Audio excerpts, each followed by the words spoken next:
அனைவருக்கும் என்னுடைய வணக்கம்.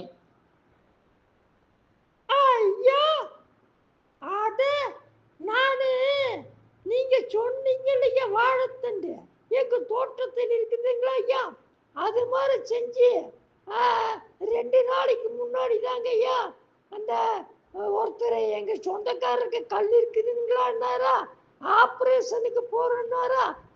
வேண்டாம், ஆப்ரேஷன்லாம் எதுக்கு போறேன், போகாத, எங்க ஐயா நல்ல நல்ல பதிவுகளை போட்டிருக்காரு, அதை படிச்சு நான் சொல்றேன்னு சொல்லிட்டு சொன்னனுங்களா ஐயா.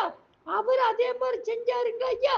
அத கல்லு அப்படி அப்படியே உடைஞ்சிங்க ஐயா. கொஞ்சம் ஒரு 2 நாள்லயே வெளியே வந்துச்சுங்க ஐயா.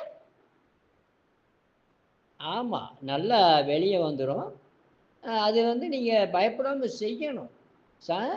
இப்போ பாருங்கள், நேற்று சொன்னேன், இன்னைக்கு பாருங்கள், எலும்பு பலமாக இருக்க ஒரு நல்ல மோர்லியே தான் நம்ம குடிக்கிறதுக்கு ஒரு ஐடியா சொல்கிறேன். எலும்பும் பலமாகும், உடம்பு குளிர்ச்சியாக இருக்கும்.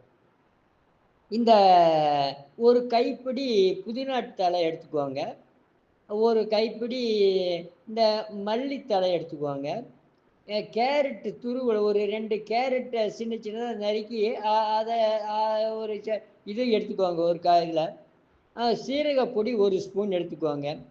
உப்பு அதுக்கு தேவையான அளவு, 1 டம்ளர் மோர், நாட்டு மோராக இருக்கணும்.